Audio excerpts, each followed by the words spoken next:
Assalamualaikum warahmatullahi wabarakatuh. Perkenalkan, nama saya Isnail Karoma, mahasiswi IAIN Madura, prodi PGMI semester 4 kelas A. Di sini saya sebagai pemateri pertama dalam kelompok 3 pendidikan inklusi akan menjelaskan desain pembelajaran pendidikan sekolah inklusi, di mana sekolah inklusi merupakan salah satu bentuk pemerataan dan bentuk perwujudan pendidikan tanpa diskriminasi, di mana anak berkebutuhan khusus dan anak-anak pada umumnya dapat memperoleh pendidikan yang sama. Pendidikan inklusi merupakan bentuk pelayanan pendidikan khusus yang mensyaratkan agar semua anak berkebutuhan khusus dapat menerima pendidikan yang setara dengan teman-teman sebayanya, seperti itu. Jadi desain pembelajaran inklusi adalah desain pembelajaran yang memiliki sifat inklusif, yaitu adanya upaya untuk mengakomodasi semua kebutuhan dan hambatan peserta didik yang sangat beragam. Dalam pendidikan inklusi ada beberapa konsep yang dikembangkan, yaitu konsep tentang anak, konsep tentang sistem pendidikan atau sekolah, konsep tentang keberagaman dan diskriminasi, dan konsep tentang sumber daya. Kemudian desain pembelajaran yang inklusif dioperasionalkan dalam alur seperti ini. Desain pembelajaran yang dirancang diperlukan secara bersama-sama untuk siswa ABK dan non-ABK yang disebut dengan desain pembelajaran yang inklusif. Komponen-komponen utama dari desain pembelajaran ini terdiri dari metode, materi, media, dan evaluasi. Terhadap komponen-komponen ini harus dilakukan modifikasi agar dapat mengakomodasi semua keberagaman siswa. Dalam pelaksanaannya tersebut harus memperhatikan 4 aspek penting yang disarankan oleh Sternberg dan Taylor, yaitu pengamatan lingkungan fisik, prosedur pengajaran, materi atau isi pembelajaran, dan yang terakhir yaitu penggunaan alat yang adaptif. Dapat disimpulkan bahwa dalam proses pembelajaran kelas inklusif perlu dirancang suatu desain pembelajaran yang terdiri atas metode, materi, media, serta evaluasi pembelajaran. Desain pembelajaran tersebut disusun berdasarkan kebutuhan masing-masing siswa yang sangat beragam. Peran guru di sini sangatlah penting dalam merancang desain pembelajaran, yaitu hendaknya terlebih dahulu guru harus memahami masing-masing karakteristik peserta didiknya sehingga bisa dipilih desain yang cocok untuk digunakan. Mungkin hanya itu yang dapat saya sampaikan, kurang lebihnya saya mohon maaf. Wassalamualaikum warahmatullahi wabarakatuh.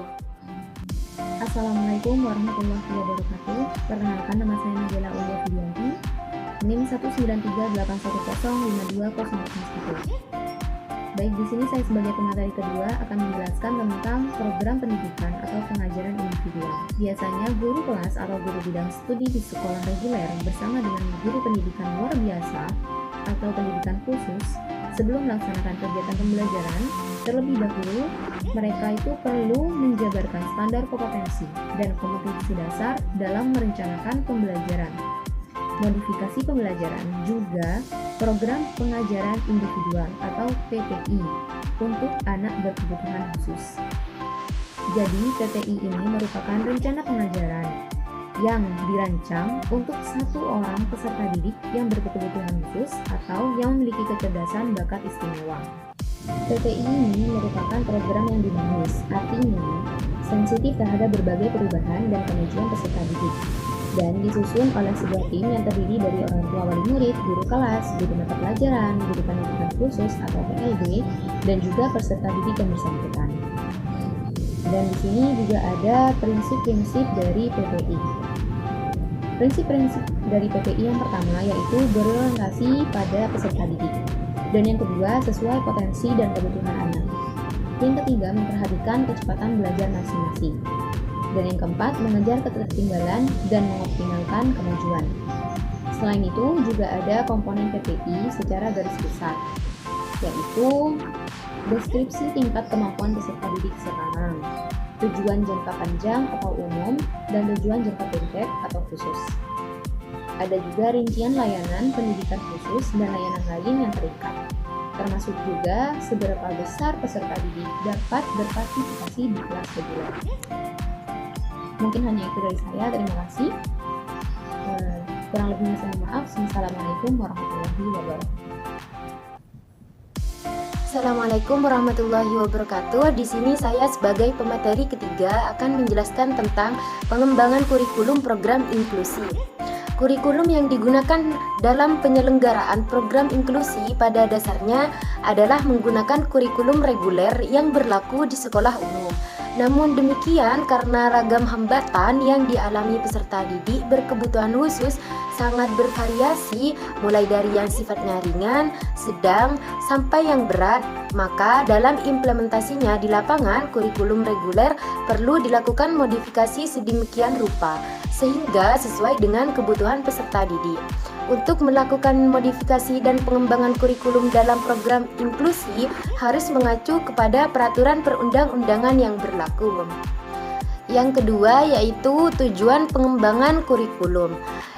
Yang pertama yaitu membantu peserta didik dalam mengembangkan potensi dan mengatasi hambatan belajar yang dialami semaksimal mungkin dalam setting sekolah inklusi.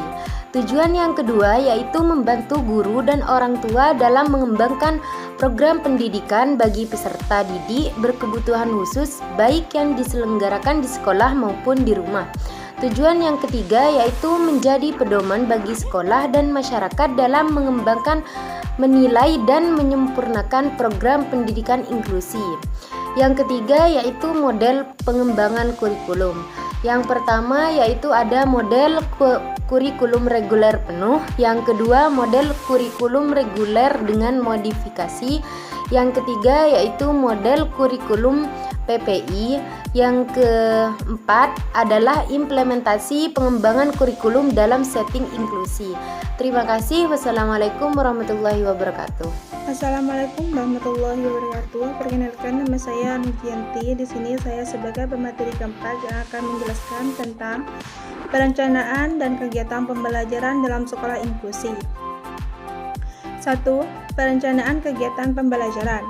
Kegiatan pembelajaran hendaknya dirancang sesuai dengan kebutuhan peserta didik, kemampuan dan karakteristik peserta didik, serta mengacu kepada kurikulum yang dikembangkan. Hal-hal yang perlu diperhatikan dalam merancang kegiatan pembelajaran pada sekolah inklusi antara lain seperti berikut: melaksanakan kegiatan pembelajaran, melaksanakan evaluasi. Prinsip-prinsip pembelajaran yaitu dibagi menjadi dua, yaitu prinsip umum dan prinsip khusus. Prinsip umum terdiri dari 1. Prinsip motivasi, 2. Prinsip latar atau konteks, yang ketiga prinsip keterarahan, yang keempat prinsip hubungan sosial, yang kelima prinsip belajar sambil bekerja, yang keenam prinsip individualisasi, yang ketujuh prinsip menemukan, yang kedelapan prinsip memecahkan masalah. Prinsip khusus. Prinsip khusus terdiri dari 1. Tunanetra, 2. Tunarunggu atau gangguan komunikasi, yang ketiga anak berbakat, yang keempat tunakrita, yang kelima tunadaksa, dan yang keenam tunalaras. Kurang lebihnya mohon maaf. Wassalamualaikum warahmatullahi wabarakatuh. Assalamualaikum warahmatullahi wabarakatuh. Perkenalkan, nama saya Enda Yuliawati Ningsih. Di sini saya sebagai pemateri kelima akan membahas tentang kegiatan pembelajaran. Pelaksanaan kegiatan pembelajaran pada setting inklusi secara umum sama dengan pelaksanaan kegiatan pembelajaran di kelas reguler. Namun demikian, karena di dalam setting inklusi terdapat peserta didik yang sangat heterogen, maka dalam kegiatan pembelajarannya di samping menerapkan prinsip-prinsip umum juga harus mengimplementasikan prinsip-prinsip khusus sesuai dengan kelainan peserta didik. Pelaksanaan pendidikan inklusif di Indonesia masih harus disesuaikan dengan kondisi dan kemampuan daerah setempat, sehingga dalam pelaksanaannya harus sesuai dengan model penempatan yang dipilih. Kegiatan pembelajaran dalam setting inklusi ini akan berbeda baik dalam strategi, kegiatan, media, dan metode. Dalam setting inklusi, guru hendaknya dapat mengakomodasi semua kebutuhan siswa di kelas yang bersangkutan, termasuk membantu mereka memperoleh pemahaman yang sesuai dengan gaya belajarnya masing-masing. Hambatan belajar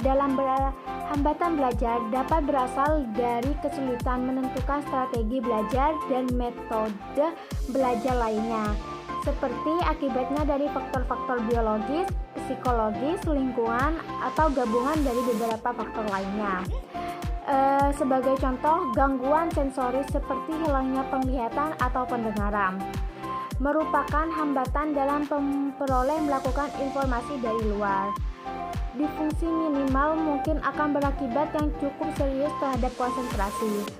Pelaksanaan kegiatan pembelajaran pada model kelas tertentu mungkin berbeda dengan pelaksanaan kegiatan pembelajaran pada model kelas yang lain. Mungkin hanya ini yang dapat saya sampaikan, kurang lebihnya saya mohon maaf. Wassalamualaikum warahmatullahi wabarakatuh. Assalamualaikum warahmatullahi wabarakatuh. Nama saya Hairul Mawasil. Saya mahasiswa PGMIA semester 4 dan sebagai pemateri ke-6 kelompok 3 pada mata kuliah pendidikan inklusi. Pada model kelas reguler atau inklusi penuh, bahan belajar antara anak luar biasa dengan anak normal mungkin tidak berbeda secara signifikan. Namun pada model kelas reguler dengan klaster, bahan belajar antara anak luar biasa dengan anak normal biasanya tidak sama. Bahkan antara sesama anak luar biasa pun dapat berbeda. Oleh karena itu, setelah ditetapkan model penempatan anak luar biasa, yang perlu dilakukan berikutnya dalam pelaksanaan kegiatan pembelajaran pada kelas inklusi antara lain seperti di bawah ini. A. Merencanakan kegiatan pembelajaran. 1. Menetapkan tujuan. 2. Merencanakan pengelolaan kelas. 3. Merencanakan pengelolaan kegiatan pembelajaran. 4. Merencanakan penggunaan sumber belajar. B. Merencanakan penilaian. C. Melaksanakan kegiatan pembelajaran. 1. Berkomunikasi dengan siswa. 2. Mengimplementasikan metode sumber belajar dan bahan latihan yang sesuai dengan tujuan pembelajaran.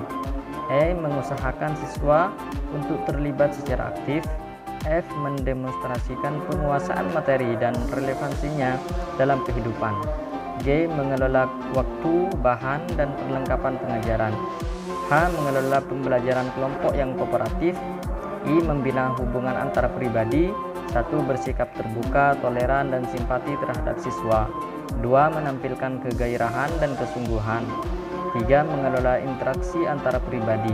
Mungkin itu dari saya, mohon kurang lebihnya mohon maaf. Assalamualaikum warahmatullahi wabarakatuh.